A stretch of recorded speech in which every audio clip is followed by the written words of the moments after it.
I want to talk to you about the one who wrestles God. Could we? Yeah, that's the title, but could you go back to the verse that you had up before when we first walked in? And just leave that up there, please. Jacob is a lot like most of us. I mean, God said he's the God of Abraham, Isaac, and... Come on, that wasn't a trick question, guys. You've been reading it now for the last 5 days. If you're following the plan that Pastor Jordan gave us, we were talking about Jacob, but he's a unique character. He's a lot like us because he vacillates. There are times he believes and trusts God, and then there are times he goes on his own understanding. It's like what Paul, the Apostle Paul, said to the church in Rome when he said to them that, there are things I want to do.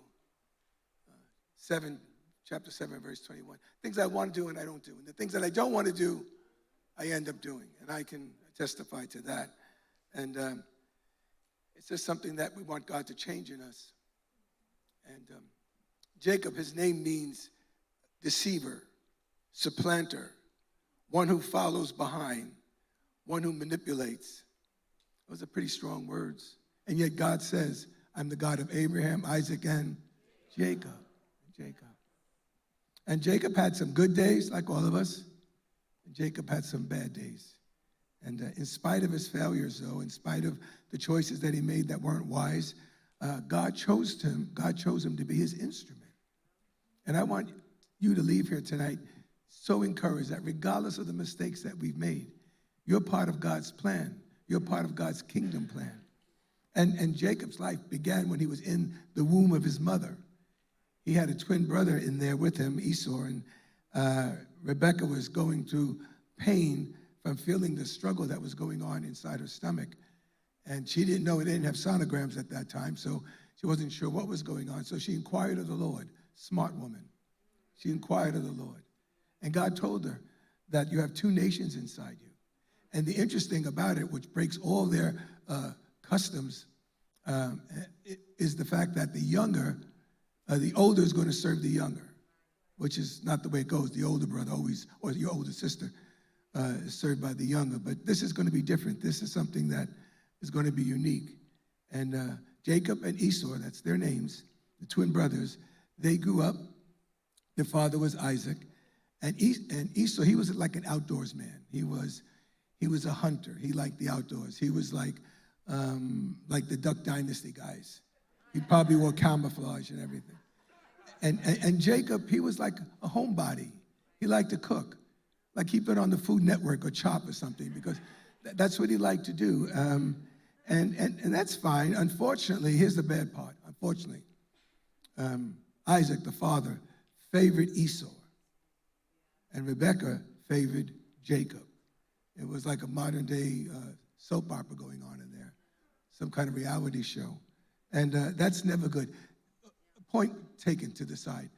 Favoritism in the home is never good, guys. Never good. And we could joke about it, but the one that's feeling disfavored goes through issues. And it will affect the home forever. In fact, we're talking about Jacob. His son Joseph, years later, in Genesis 37, went through brothers angry at him because Jacob favored him. And we have to be so careful that we don't put one over the other. I've been asked a number of times, and this really shocks me. People would say, how many children you have? I said, I have 3. And they says, boys or girls? I said, oh, they're all boys. And the guys that ask me, men, ask me, oh, I only got daughters. Like, really? And I was really stunned by that, that you would say something. That every child is a gift of God. How could you say that? And it just shows either the narrow-mindedness or maybe the way they were raised. And let me even say this, too, while we're talking about favoritism. Biological children, you don't want to ever show favoritism. If you have stepchildren or you've adopted a child, you don't want to show favoritism towards the biological child. That will turn your Garden of Eden, which means delight, into a war zone. So we need to be so careful, learning from the scriptures, that favoritism never works. And unfortunately, Jacob was, as his name is, he was a schemer.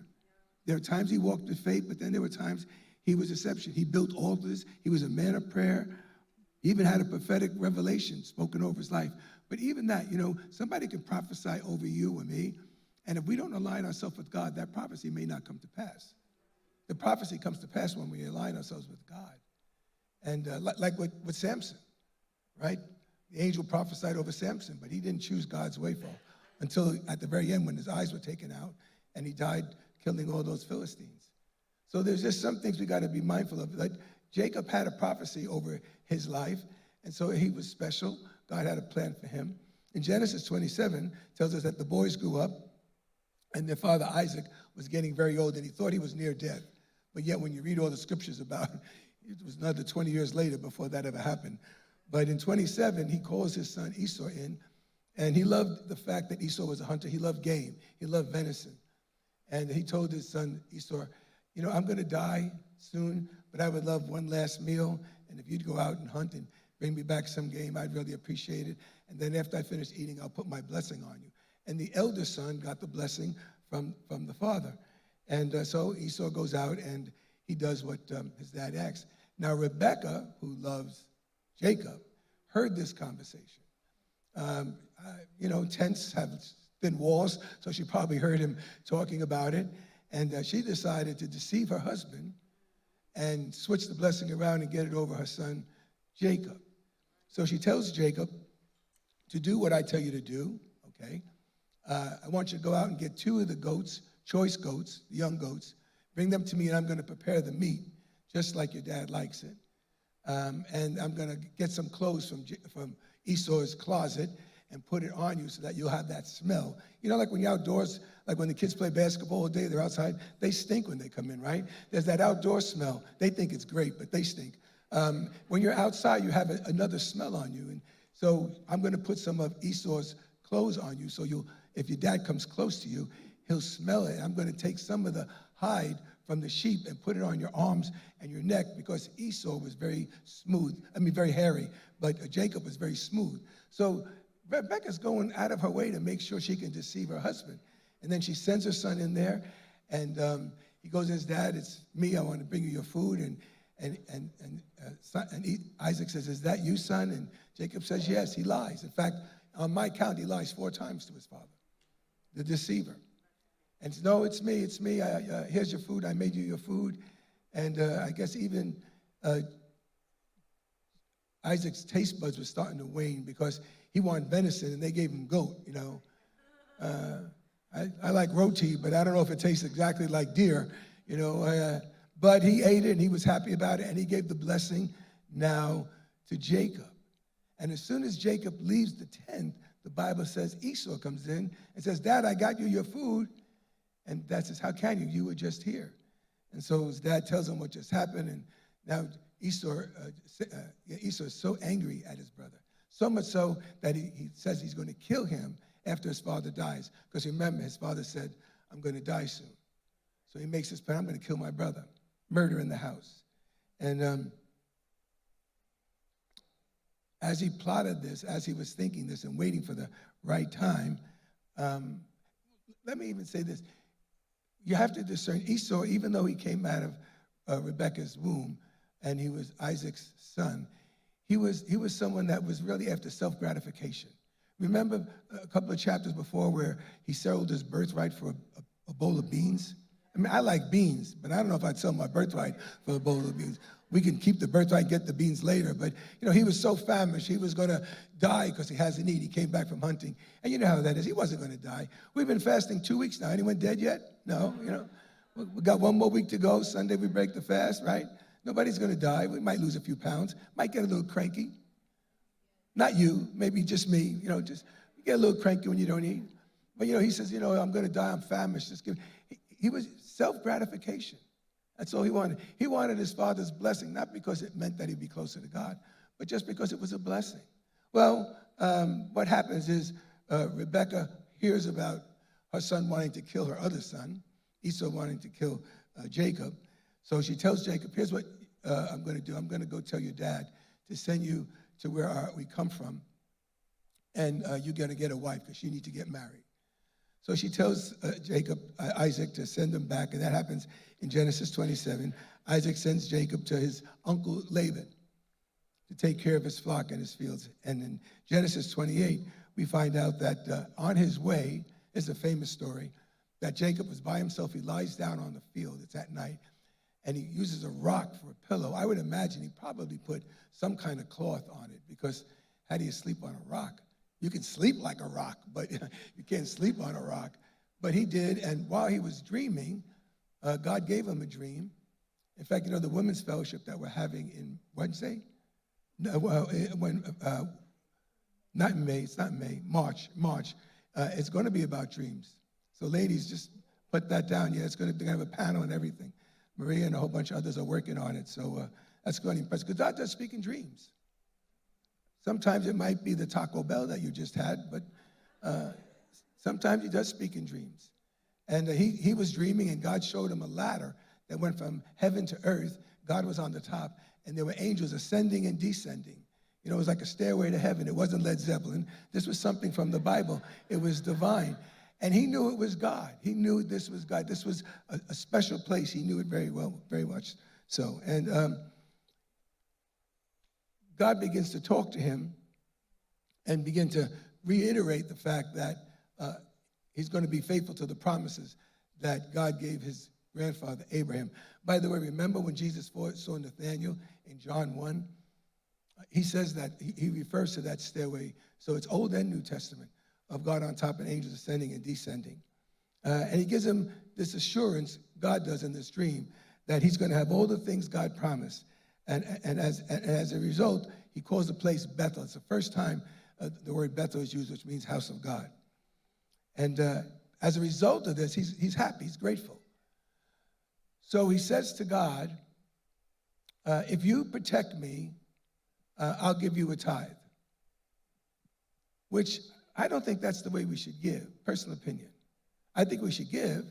I believe in tithing, but not to get. We don't give to get. We give because the Word of God tells us to. And too often, you even hear sermons about, well, if you give this, you're going to get that. You may. It's up to God. We're singing about surrender and letting God do what he wants to do. And I know in Luke 6 it talks about that when you give, God will return, pressed down, shaken together, overflowing. But that's God's decision. I can't negotiate or barter with God and say, well, if you bless me, if you provide for me, I'll give a tithe. In fact, that's the second time the tithe is mentioned. The first time it's mentioned is in Genesis 14 with Melchizedek. But I just felt I always was struggled when I would read that about him. Again, he's being shysty. You protect me, I'll give you a tithe. If you don't protect me, I'm keeping my tithe. When Abraham gave a tithe, it wasn't that at all. He just knew God's blessing. Melchizedek was a type of Christ, and he just gave it. Here, he's wheeling and dealing. That's why they called him Jacob. Well, in Genesis 29, Jacob settles in Haran, where his uncle is, and he begins to take care of his flock. He doesn't want to, live there without doing anything, so he starts watching over the herds and the flocks, and they prosper. They grow. And Laban knows this is God on this young boy. He has a way with sheep and herds and cattle, and he wants to keep them there. Now, Jacob notices Laban's daughter, Rachel, and she just grabs his heart. He's head over heels over Rachel. And he says, I'll work for you for free if you give me your daughter, Rachel. So Laban says, it works for me. Okay, fine. They said, let's do that. We set a wedding date, and you can have my daughter, Rachel, and you have to work for me for 7 years. And Jacob says, okay, fine, not a problem. So they have the wedding, and on the first night when Jacob goes into the tent to be with Rachel, it's not Rachel, it's Leah. And he doesn't find that out till that morning when there's light, which is kind of like, didn't he look first? I don't know, but I guess looking at all those sheep, everybody looked alike. I'm not sure. But he was upset, and he goes to Laban and says, you tricked him. And Laban says, no, that's our custom here, that the first daughter has to get married before the second. So let the week, because the weddings lasted for a week, let the week pass, and then I'll give you Rachel. You can marry her, but you have to work for me for another 7 years. So here the schemer is getting schemed. You reap what you sow. You reap what you sow. And so he said okay to it.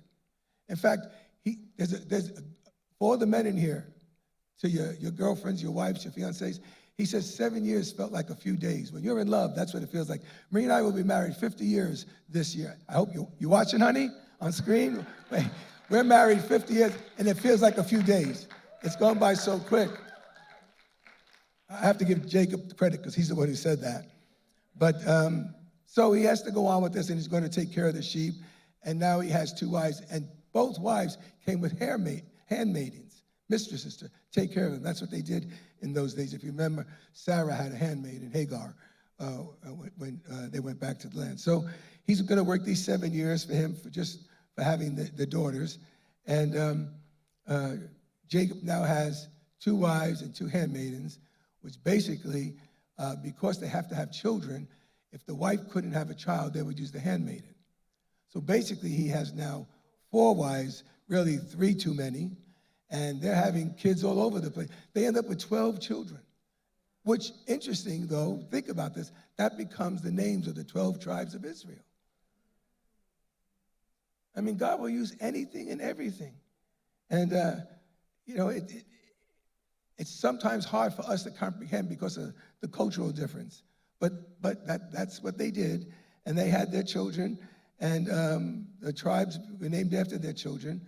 And we get to Genesis 30, and Jacob now asks his father Laban, look, I have these 2 wives with their 2 handmaidens, and the flock has prospered, and I have my 12 kids. Let me go back to where my country is, my land is, where my father is, and my mother.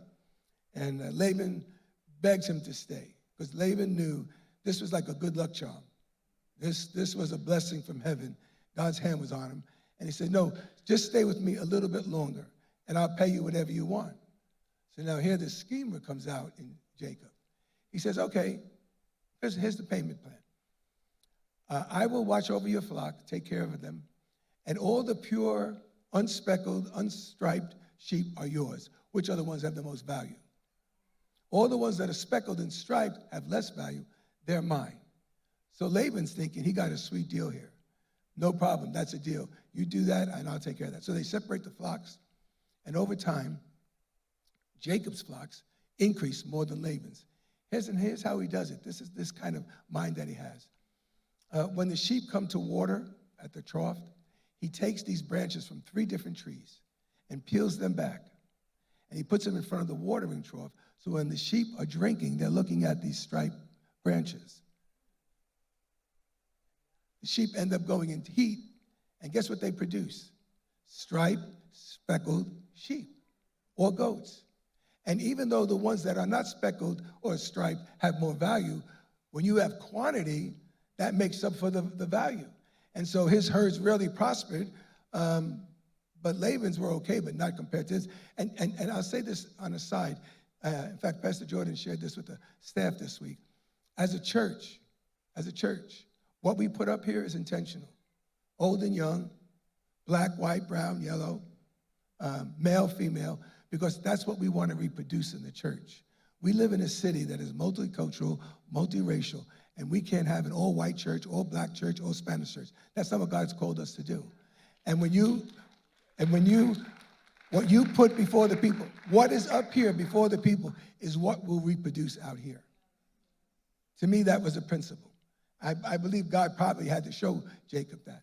But he was a schemer, he was a wheeler dealer, and so he got that going, and the flocks increased. Now there's tension because his uncle realizes that Jacob got more than he does, and now Laban and his sons are not really liking Jacob anymore. And we get to chapter 31, and Jacob now gets all his family, all his herds, all his cattle, his camel, all his servants. He was a prosperous man, and he begins to head back to see his father, however, back in Canaan, but he doesn't tell Laban. He kind of just sneaks out in the cover of darkness. Remember, this was Laban's 2 daughters. These were his grandchildren. And, he probably feels the only reason why you have all these livestock is because of me. Well, in Genesis 31, Laban finds out that he left, and he comes running after Jacob. And God stops Laban in a dream, again, another dream, and says, don't touch him. Don't touch him. So Laban goes and gets him, and they begin to talk, and he shares his frustration with him. How could you take my daughters and my grandchildren and not say anything? And, Jacob said, well, I thought you would kill me, or you would take them back and you wouldn't let me leave.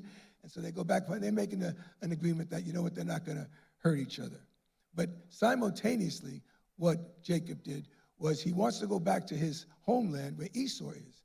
Remember the brother that said, I'm going to kill you because he beat him out of his inheritance? He sends ahead some servants with some herd, the flocks, and some camels and sheep and goats. And he says, go to my brother when you see him and tell him this is for him. And when he asks you, who's it from, say, your servant Jacob. So now he's kind of manipulating. Jacob was the one that Esau was going to serve. But now Jacob pulls out the servant, term and says, no, I'm your servant. I just want to, make good by you. And come back and report to me. So they do that, exactly that. And then the servant comes back and says, well, Jacob, I got some bad news for you. Your brother is coming after you with 400 men. And that means that's like a death squad. And so Jacob began scheming, not trusting in God. Remember, back and forth, I have faith and I don't. He sends more sheep and more servants, and then he separates them. Thinking, well, if they kill the first group, the second group can escape. And then Jacob goes up in a private place with his wife and kids, and he's alone with God. This is where that verse comes in. He's alone with God, and he's praying. And all of a sudden, a man, unbeknownst to Jacob, it was the angel of the Lord, God, wrestles with him. And they go into a wrestling match, and they go all night. And the angel says to him, let me go, sun is breaking. And Jacob says, no, I'm not going to let you go till you bless me. And so the angel of the Lord takes out the socket of his hip so that now Jacob is going to limp again. Well, why did he do that? My opinion, because after encountering with God, we're not to walk the same as we did before. We always pray this here, that when people walk in here, that they walk out different. And so in this wrestling match, when they finally succumbed to it, the angel of the Lord asked Jacob, what's your name? Now, he knew what his name was. This is God. But he wanted Jacob to say who he was. This is Jacob, the deceiver, the schemer, the person that kind of goes back and forth. And then the angel of the Lord says, well, you know what? You're not going to be Jacob anymore. You're Israel. You're the one that fought with God and man, and you overcame. He changed his name. And we see this now, Jacob in 32, getting alone with God, and this whole transition happens. And what this says to me, when you wrestle with God, when you get alone with God, and you wait on the Lord, and you come out of it different, he wants us to realize that no matter our past, no matter how many failings we have, God will continue to use us. You know, and it says in Hebrews 11:22 that he had faith in God. Jacob did. But about all the mistakes he made? It teaches us that mistakes don't disqualify us. That we can make mistakes, like Abraham, like Isaac, like Jacob, all make mistakes, yet God will continue to use them. You know, it tells us in 2 Corinthians that, that the old is gone and the new has come. We're new creations. And you're in this room tonight, and I don't know what challenges you're facing, but I want you to know you can go to God without worrying about the mistakes you may have made or wrong choices you've made, and know that, what, God is still going to work on your behalf. He's still going to help you get through what you need to get through. Hey, can you come up again? You're back here already? Okay. I will make room. Could we sing that, guys? Okay. God is faithful to his promises, right? And God chooses, this is amazing. Think about how imperfect, how sinful, how conniving, how willing and dealing Jacob was. God used him to fulfill his purposes. He's the God of Abraham, Isaac, and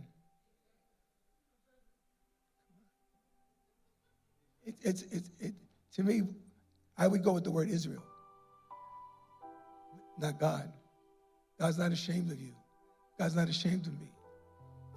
I know he doesn't like when we make wrong choices, but he's not ashamed of you.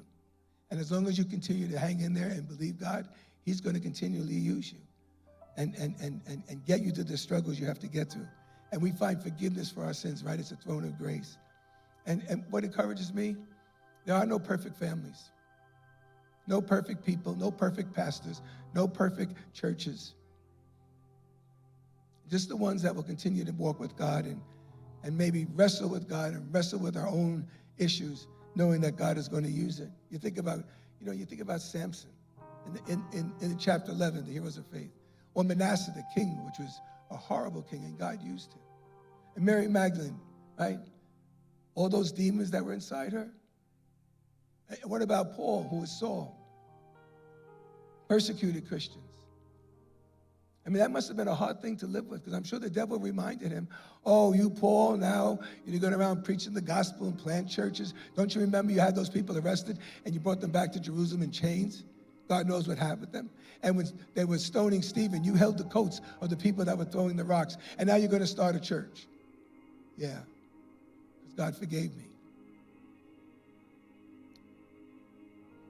What an encouraging story when we look at Jacob's life. I don't want to be a schemer. I don't want to be a wheeler dealer.